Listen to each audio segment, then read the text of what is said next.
dan kelompok PKWU di sini kami sudah di tempat budidaya ikan didatangkan ke sini untuk memenuhi tugas prakarya yaitu budidaya ikan konsumsi. Sebelumnya perkenalkan, nama saya Leni Fatua, nama saya Jonselina Hani, juga saya Gabriela, nama saya Gasda Lydia, nama saya Violita Hanamiseno, nama saya Kartika. Di sini kami akan mewawancarai pemilik ikan lele. Selamat menonton. Cekidot.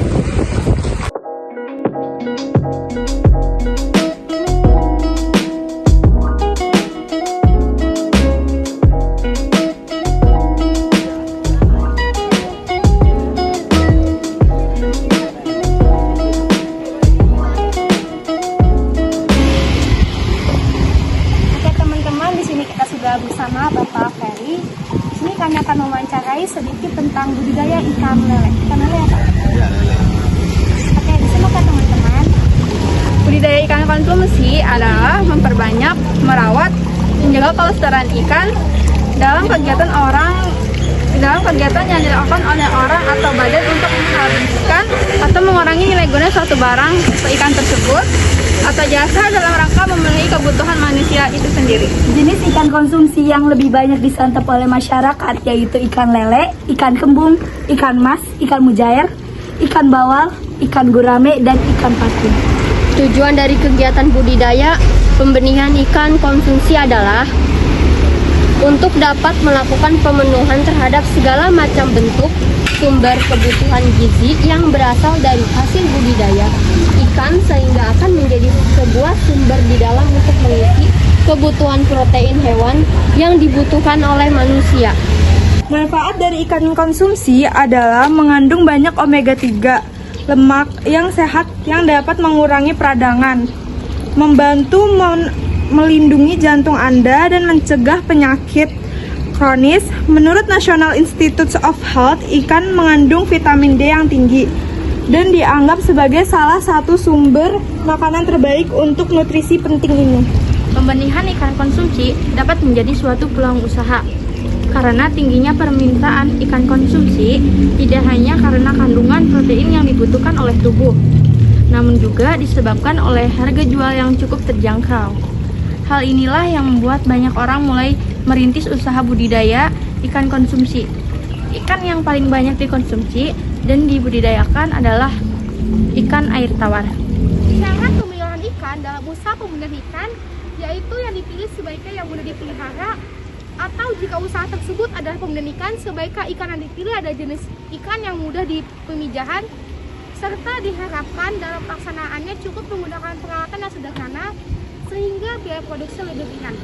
Jadi kesimpulan yang dapat kita dapatkan mempraktekkan pada hari ini adalah budidaya ikan konsumsi yaitu budidaya yang bisa didapat dimanapun dan bisa dipelihara dengan cukup yang mudah. Selain itu juga ikan budidaya konsumsi itu ada ikan yang bisa dimakan oleh masyarakat dan banyak yang digemari oleh masyarakat. Contohnya adalah seperti ikan lele. Pak, izin bertanya. Ya. Apa jenis ikan yang baru budidayakan di Lele. tambak ini? Oh, Lele. lele. Terus apa yang menjadi motivasi Bapak untuk mendirikan tambak lele ini? Motivasinya usaha sendiri. Oh, usaha. Usaha untuk memenuhi kebutuhan sehari-hari. Iya. Mengapa Bapak memilih lokasi ini untuk dijadikan tambak lele? Ini lokasi pas di rumah. Oh, Ini rumah. Di rumah. Nah, ini tuh rumah. Oh, ini rumahnya. Nah, ini halamannya. Ini halamannya Bapak semua. Iya. Batasnya lurus ini aja. Yang di sana juga. Iya. Oh. Terus mengapa tidak memilih untuk membudidayakan jenis ikan lainnya? Terutama kalau lele ini udah tradisi semua Jabodetabek. Bogor, Karawang, Bekasi.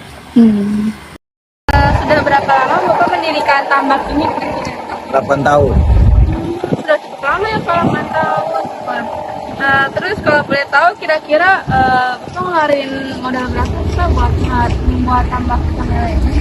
Beli ikannya aja lebih kurang 20 juta. Ikannya aja, belum bikin bahan tempat bangunannya. Ikannya ya Pak? Itu baru ikannya. Lanjut. Kira-kira ikan lele ini dipelihara sampai usia berapa dan ukurannya berapa sih, Pak?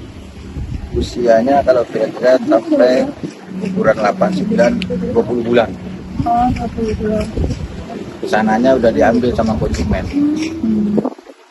Baik, yang selanjutnya apakah menjual ikan lele ini ke pasar atau hanya ditambak saja? Dan apabila dijual kira-kira harganya itu berapa sih? Jualnya ke pasar, konsumen yang beli.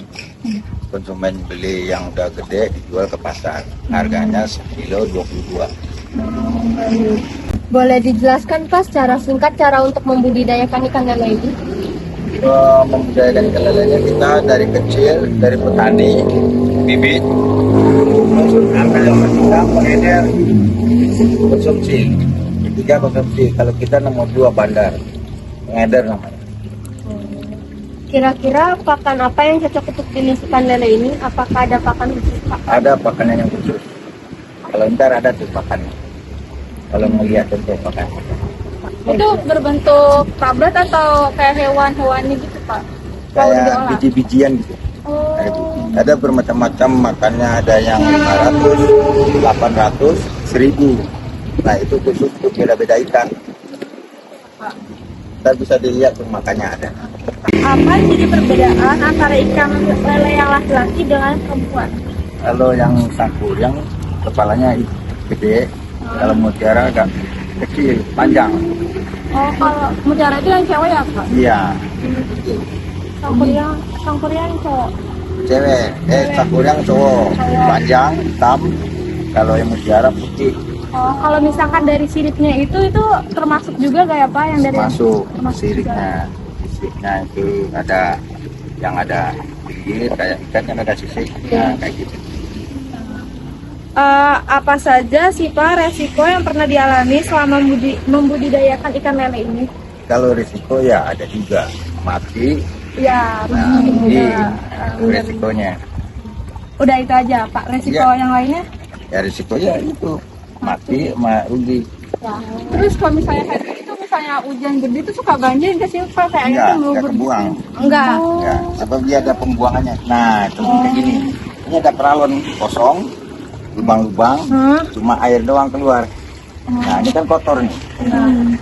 Berarti Nah, ini begini kotor keluar banyak. oh itu bisa dibulatin gitu ya, Pak? Nah, Putar. kotor. Kotor ya. Ya. Ikannya nggak ikut keluar itu Pak? Oh, enggak. Ikannya Ada saringan. iya, ada saringannya benar.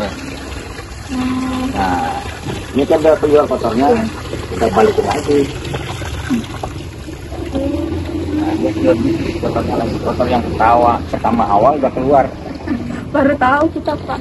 Oh iya, Pak, ini kalau di sini tuh ini ya ikannya udah gede-gede sama masih kecil ya, Pak? Udah gede. Berarti ini siap buat dijual ke pasar atau kemana, Pak? Dulu, konsumen dulu yang ambil. Oh, Ini kita sortir dulu, ya. permintaan konsumen ukuran berapa kita sortir, kita taruh di sini. Oh, jadi ini tuh yang udah Nah, kayak gini sortir. Nah, ini contohnya yang udah disortir kayak gini. Ada beda-beda ukurannya. Ini ukuran berapa, Pak? Ini 67, ini 56, 67. Dijualnya itu ukuran kalau di Tergantung konsumen. tergantung konsumen yang Bisa beli. konsumen bisa buat dijual lagi ya, Pak? Bisa Dibesarin buat kita konsumsi. dijual lagi. Oh, iya. Nah, ini beda-beda ukurannya. Oh ya, ini agak panas. Kalau centang udah gede ada nggak, Pak, ikannya? Yang gede belum ada. Maaf ya, Pak. Ini berapa kilo nih Pak kira-kira? Ini 10 kilo. Wah, satu itu 10 kilo Pak. Iya, 10 kilo. Bapak menjual pakannya Juga. Oh, berarti sekalian gitu ya? Ya, ya tergantung yang membelinya. Mau beli makan boleh, ikan aja boleh. Nah, ini makannya ada beda 3 macam. Ini satu lagi di sini. Beda bungkus juga beda itu apa isinya ya? Iya.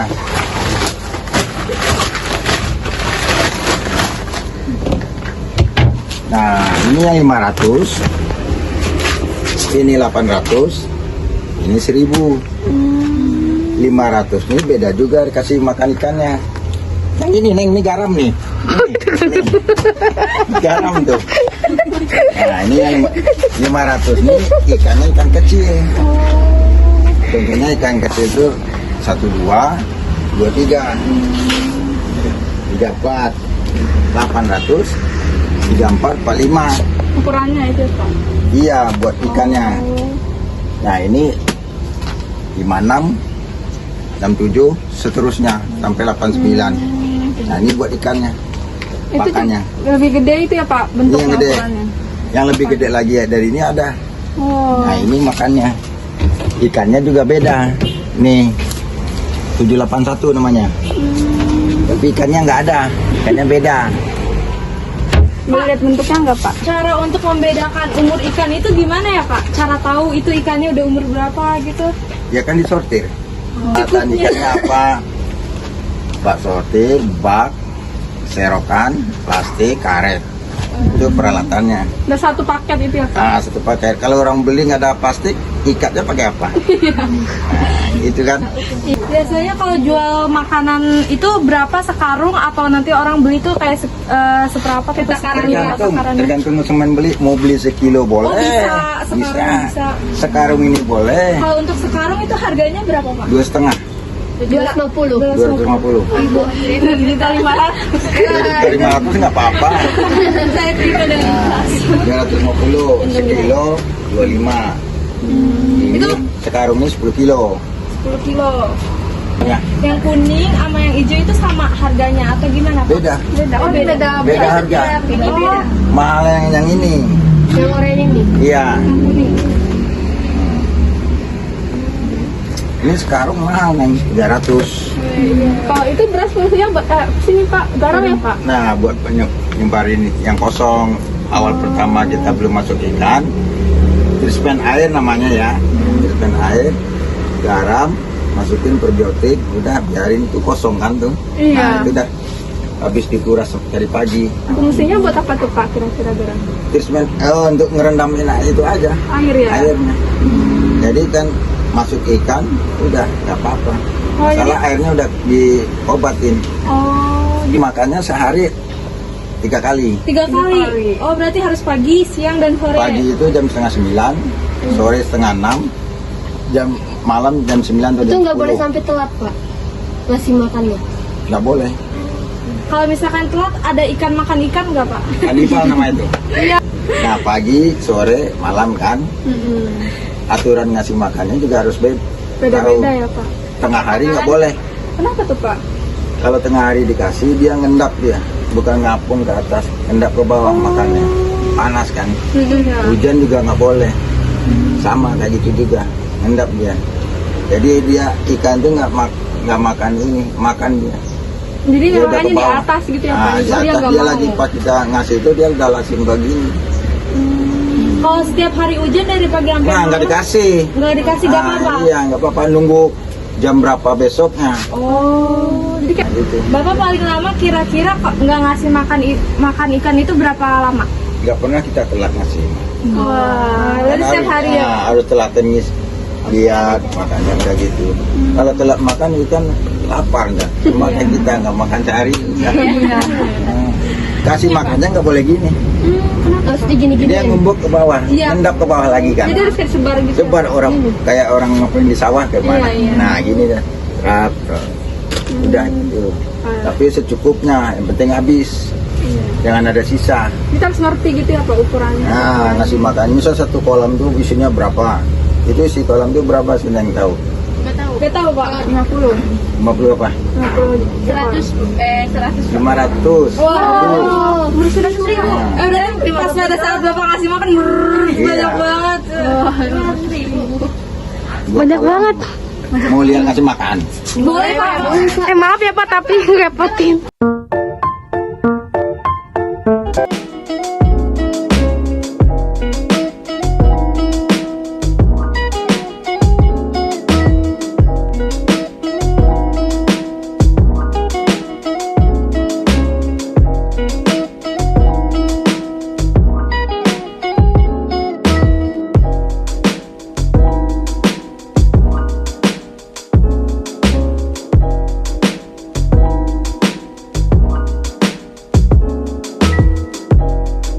Kesimpulan yang kita dapatkan pada budidaya ikan konsumsi adalah kegiatan yang dilakukan oleh orang atau badan untuk menghabiskan atau mengurangi nilai guna suatu barang atau jasa dalam rangka memenuhi kebutuhan manusia. Nah, tujuan daripada budidaya ikan konsumsi yaitu untuk dapat melakukan pemenuhan terhadap segala macam bentuk sumber kehidupan gizi yang berasal dari budidaya ikan, sehingga akan menjadi sebuah sumber di dalam untuk mengisi kebutuhan protein hewani yang dibutuhkan oleh manusia. Sekian dari kami, selebihnya mohon maaf apabila ada kesalahan atau kata yang kurang berkenan. Wassalamualaikum warahmatullahi wabarakatuh. Terima kasih banyak Pak. Maaf Pak ganggu waktunya.